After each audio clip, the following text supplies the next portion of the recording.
আজ আমরা মাইকেল মধুসূদন দত্তের মহাকাব্য মেঘনাদ বধের সেই বিক্ষিত অংশ বিভীষণের প্রতি মেঘনাদ নিয়ে কথা বলবো। এটা শুধু একটা কবিতা নয়, এটা এক মহাকাব্যিক বিশ্বাসঘাতকতার গল্প।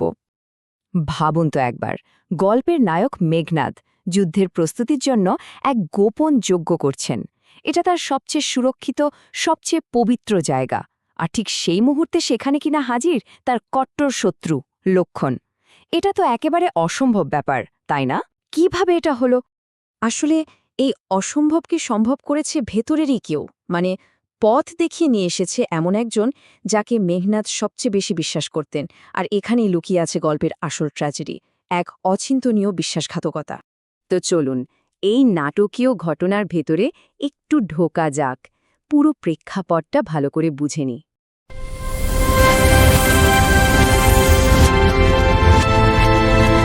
দেখুন, লড়াইটা মূলত দুটো বড় পরিবারের মধ্যে। একদিকে আছে রক্ষপুর, মানে রাবণের বংশ, লঙ্কার শাসকরা, আর অন্যদিকে আছে রঘুবংশ, মানে রাম আর লক্ষ্মণের পরিবার। রাম যেহেতু রঘুবংশে জন্মেছেন, তাই ওনাকে রাঘব বলেও ডাকা হয়। এই নামটা কিন্তু মনে রাখতে হবে, কারণ এটা পরেই কাজে লাগবে। তো আমাদের নায়ক মেঘনাদ, যার আরেকটা নাম হল অরিন্দম, মানে যিনি শত্রুকে দমন করেন, তিনি কি দেখলেন?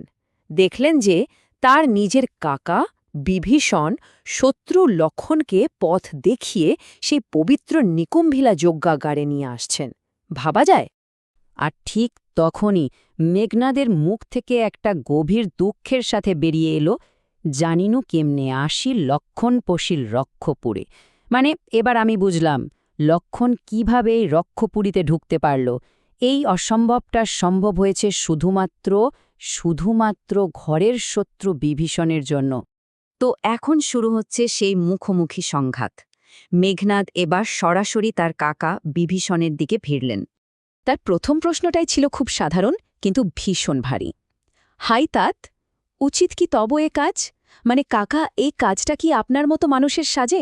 আপনি শুধু একটা ভুল কাজ করেননি, আপনি আমাদের এই মহান বংশের মুখে কালি লেপে দিয়েছেন। এরপর মেঘনাদ তাকে মনে করিয়ে দিচ্ছেন তাদের বংশের কথা। বলছেন, ভাবুন তো একবার, আমাদের মা হলেন মহিয়সী নিকষাসতী, আপনার বড় ভাই রাবণ মহান রাক্ষসরাজ, মেজ ভাই কুম্ভকর্ণ যেন সাক্ষাৎ মহাদেব, আর আমি আপনার ভাইপো, আমি বাসব বিজয়ী, মানে আমি ইন্দ্রকেও হারিয়েছি। এমন একটা পরিবারের সদস্য হয়ে আপনি শত্রুদের পক্ষ নিচ্ছেন, এটা কত বড় অপমান ভেবে দেখেছেন? এই অভিযোগটা ছিল ছুরির ফলার মতো। নিজ গৃহপথ দেখাও তস্করে, মানে নিজের বাড়ির পদ আপনি কিনা একটা চোরকে দেখিয়ে দিচ্ছেন। এখানে বিভীষণ শুধু রাজার সাথে বেইমানি করেননি, তিনি নিজের রক্তের সাথে, নিজের পরিবারের সাথে বিশ্বাসঘাতকতা করেছেন। কিন্তু এত কিছুর পরেও মেঘনাদের মধ্যে রাগ থাকলেও তিনি কিন্তু সংযম হারাননি। তার প্রথম চেষ্টা ছিল সম্মান আর সম্পর্ককে বাঁচানো, কাকার সাথে যুদ্ধ করা নয়। তিনি বলছেন, কিন্তু নাহি গঞ্জি তোমায়, গুরুজন তুমি পিতৃতুল্য, মানে আমি আপনাকে তিরস্কার করব না, কারণ আপনি গুরুজন, আপনি আমার বাবার মতো। দেখুন কতটা সম্মান। রাগের বদলে তিনি সম্পর্ককে আগে রাখছেন। তাই তিনি একটা খুব সহজ আর সম্মানজনক রাস্তা বাতলে দিলেন।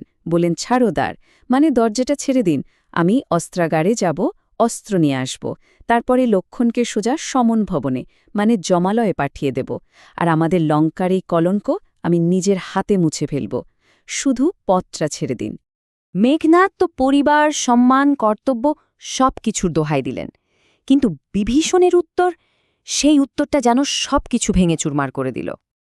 বিভীষণের উত্তর ছিল একেবারে ঠান্ডা আর চূড়ান্ত। তিনি সোজা বলে দিলেন, বৃথা এ সাধনা, মানে এই চেষ্টা করে কোনো লাভ নেই, আমি পথ ছাড়ব না। আর এরপরে তিনি সেই কথাটা বললেন যা মেঘনাদের পায়ের তলার মাটি সরিয়ে দিয়েছিল। বিভীষণ বললেন, রাঘব দাস আমি, মানে আমি রামের দাস। ভাবুন একবার, নিজের বংশ, নিজের রাজা, নিজের ভাইপোকে ছেড়ে তিনি শত্রুর দাসত্ব স্বীকার করে নিচ্ছেন। এই কথাটা শোনার পর মেঘনাদ একেবারে স্তব্ধ। তার মুখ দিয়ে বেরোল, কেমনে ও মুখে আনিলে এ কথা? মানে এই কথা আপনি মুখে আনলেন কি করে? এই কথা শোনার চেয়ে মরে যাওয়াও ভালো, কারণ এটা তো শুধু একটা কথা নয়, এটা নিজেদের পরিচয়, নিজেদের অস্তিত্বকে অস্বীকার করা। এই যে পুরো দুনিয়াটাই যেন ওলটপালট হয়ে গেল। এই অস্বাভাবিক পরিস্থিতিটা বোঝানোর জন্য সাধারণ ভাষা যথেষ্ট ছিল না।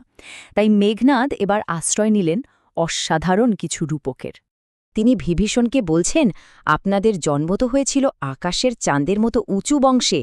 ঈশ্বর তো আপনাদের আকাশে স্থাপন করেছিলেন, আর আজ আপনি কি না সেই চাঁদ হয়ে মাটিতে ধুলোয় গড়াগড়ি খাচ্ছেন? এটা কি ধরনের পতন? আর একটা অসাধারণ তুলনা দেখুন। তিনি বলছেন, রাজহাঁস তো সবসময় পরিষ্কার স্বচ্ছ জলে খেলা করে, পদ্মপুকুরে ঘুরে বেড়ায়, আর আপনি সেই রাজহাঁস হয়ে কিনা পঙ্কিল সলিলে মানে ঘোলা পচা শ্যাওলা ভরা জলে নামছেন। এটা তো আপনার জায়গা নয়। আর সব শেষের তুলনাটা বোধহয় সবচেয়ে ভয়ঙ্কর। তিনি বলছেন, মৃগেন্দ্রকেশরী মানে সিংহ, বনের রাজা, সে কিনা আজ এক নিচু জাতের শৃগালের সাথে বন্ধুত্ব করতে চাইছে। নিজেদের সিংহের মতো শক্তি আর সম্মান ভুলে গিয়ে শত্রুর মতো শৃগালের সাথে মিত্রতা, এর থেকে বড় লজ্জা আর কি হতে পারে?